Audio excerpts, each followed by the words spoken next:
Hello survivors and welcome to another video. In today's video we are trying something that one of our viewers wanted us to see. They wanted to make our life miserable without us having extra lives and without us having a dash. So to comply and be miserable, that's exactly what we're doing. So in our skill tree, we have 0 revives, so 1 life only, and we have 0 dashes, and to make it even harder, we've actually made it so we're only using 7 rune power, and we are not allowed to pick up any other swift, which is an extra dash, throughout the entire run. And of course, it has to be on Curse 48. So the plan for the build is to go a swing build. We will be running Whirlwind, Bloodlust, Subdue, Heroic Strike, Savage Strike, and Blade Storm. And our runes are Dash Mastery, Adrenaline, and Recklessness. So let's jump straight into it. There is a reason we are going these skills, just because, well, we kind of match Whirlwind, and Blade Storm seems to be really decent damage nowadays, especially if you are running with Recklessness and Adrenaline. It just seems that the damage that our Blade Storm applies is just whack right now. So that's really good, really strong skill. And obviously having Adrenaline and Recklessness, Adrenaline is being the poor man's scent of blood here as well. So the more we are hurt, the more cast frequency we're going to get as well. So we are going to be looking for HP upgrades throughout the run, and then obviously cast frequency just because, and then damage as well as multicast. HP is going to be good as well because we want to increase the amount percentage we can get up to without losing too much life. Alright, so there's Subdue in the beginning. We just take Subdue because it is swing. I don't believe we're going to have a lot of bleed or hemorrhage stacking unless we do land up getting ourselves a Brutal Strike. But if we don't, we're not looking at hitting any of that stuff. But it's still really good to get for our fragility stacking anyway, so that we deal extra damage to bosses and to enemies. So really good to just grab anyway. But if we do pick up a lot of crit with the Brutal Force, then we'll be in a really good spot with having Subdue. Otherwise, a pretty much of a wasted spot over there. You could replace it with something else. Okay, there we go. I mean, there is Scent of Blood as well, but the thing with Scent of Blood is that it doesn't really help getting it because we don't have a lot of time to land up stacking the cast frequency for it and all of the different effects that you need for it to do what it needs to do. So it's not really worth going for, but you can if you really wanted to. We can go for Heartrending Strike. Actually, we will.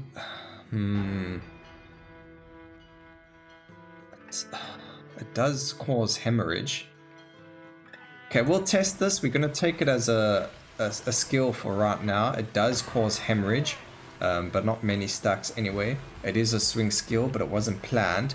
I did have it in mind, but not the most amazing one over there. If you are wondering where you get Heartrending Strike, it is from the Valentine's event that was released in Whispering Woods. You just need to go on Curse 34 intensity to unlock the skills from there and to do the the event that is in that area. And once you've done the event, you'll be able to unlock it. But we've got our Heroic Strike. We are now just looking for Blade Storm. Blade Storm's going to be the most important skill here because it is the one that deals the most amount of damage. So hopefully we do find it soon. Otherwise we are going to just have to kind of go with what we've got and work on their damage anyway. But I really do think it is going to be 100 times easier if we do get that Blade Storm up and running as soon as possible. Okay, cast frequency, area of effect for area, that's perfect. We can banish 1 or 2 more skills, but I don't think it's that necessary. Blade Storm is an area skill as well, so luckily we do have Heartrending Strike because it does allow us to buff it already. So it's a very good replacement until you do pick up Bladestorm, because they do share a lot of the same tags, and that's going to help us as well. The other thing we need to try and do is get our passive up and running for when the bosses spawn, and that is because one, we'll have more movement speed, and then the more damage is always a lot more helpful. And we don't really want to take the damage from the bosses because they really hurt when they damage us, but if we do get hit, that's okay as well, because again we've got recklessness, which means more damage, and we've also got the cast frequency from adrenaline, but we did land up hitting health over there, so that doesn't help us there either. Okay, area of effect here, still no Bladestorm. And you know that one time that you're thinking to yourself, nah, we don't need Bladestorm, you'll see it every second skill that you want, but the one time you want it, you never find it. So like I was doing this every time I tried this build out, and whether or not it actually worked, I was like, okay, well there's Bladestorm, let's take it. I didn't actually worry about it being in the build, and now I hit record and we're like, okay, we're looking for Bladestorm, and now I can't find it. So it's just typical Murphy's Law. When you're looking for something, you don't find it, but when you don't need it, you'll always find it. And we're just taking a bit of damage over here. It is on purpose. We could have, not taken the damage, but again, we do want that laugh gone, because, ooh, there we go, fantastic. Again, we do want the laugh gone for the adrenaline and the recklessness, but now we've got Bladestorm. We could remove Savage Strike, but that's just so good damage-wise for single targets if we do ever land up with any, so we are going to keep it. But that is the build, fantastic. Grab the slow so we can have access to some more fragility, hopefully from hypothermia, but other than that, we don't have executioner, so we don't really need it, but it does also chill enemies, so it will make it a lot easier to not get hit by some of them. And then we do just have to hope and pray for some good boss fights over here. Getting a good combination of a couple of bosses is always going to be a lot more useful. We also don't want to get hit into the wall, and then we can't really dodge and escape that way. Alright, so damage over there, can go multicast, that's perfect. Area of effect, more area of effect, and then we can go for some cast frequency over there. So I think we are in a fantastic spot over here, but again, we are only one laugh, so if we do land up taking unnecessary damage, then we might land up dying. But we do have to play this quite a dangerous game of high risk, high reward, because we are going to be playing with the recklessness and things like that again. So it's a very fun playstyle. You're putting yourself in a lot of risk because you're playing with low life, and then as soon as you can see, you get your passive up, you rock the Bloodlust, and you just go out of control with cast frequency and things like that. And now obviously this is a very strong build, so we will be doing this on other characters because Barbarian is one of the easiest ones. We'll do Paladin next because he is an easy one as well, and then we'll start moving down the line to get more difficult characters doing it and going from there.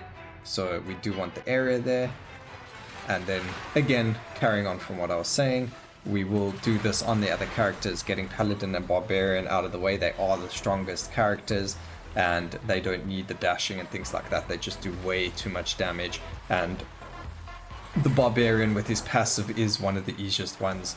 So we'll get it out of the way first, just so we can see the concept, see that it can work, and then you guys get to pick who we play next, if not Paladin. You can pick, otherwise we will do Paladin next. So let me know down in the comment section which character you guys want to be played next, and maybe you can add it as a thematic thing as well. So which character and which skill should we focus on playing, or doing the one laugh or one dash challenge. That's what we're going to call it, the one laugh one dash challenge, and we can go from there and see. And you guys can even tell me how, if you do this as well for yourselves, how it went for you and whether or not you were able to do it. Okay, area of effect over there, cast frequency, we are just going to keep going for all of these. They all do slowly add up anyway, so that's fine. cast frequency there. Another Doom today, so that's really good for us. So I guess, you know, we've got some really good RNG on our way over here. We do need more cast frequency, so Blade Storm can be up all the time. You need a 5-second cooldown or lower on it. So as soon as we have our Bloodlust up, it's on all the time. But if you have Bloodlust down, then we don't have it up, which will mean that we need to wait like a second or so before it starts to activate again. And then you're dealing less damage. But because of its area of effect, the Blade Storm is going to be dealing the most amount of damage, and it's just the safe skill to use, especially in a challenge like this where you're playing with swing and it's a melee-ish kind of build. So, you know, we do want to kind of stay close to the bosses and the enemies, but at the same time not too close, because, well, we only have one life and we don't want to die.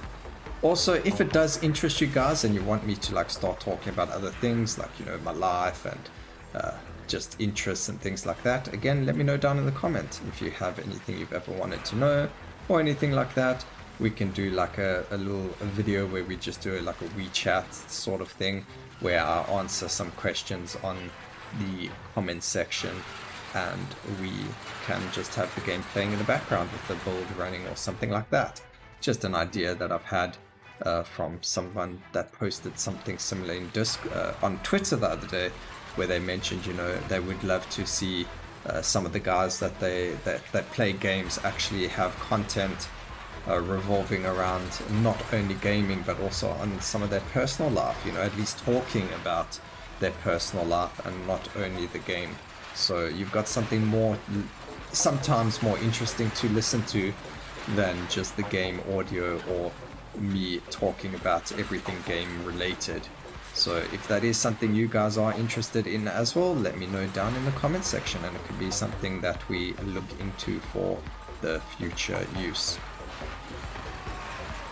Okay, passive just popped. You can hear it when he screams. We don't really want, with one life, to get caught out by the Fallen Knight. He isn't our friend, especially when he is spinning. And the other one will be Prophetess, obviously, and her laser beam.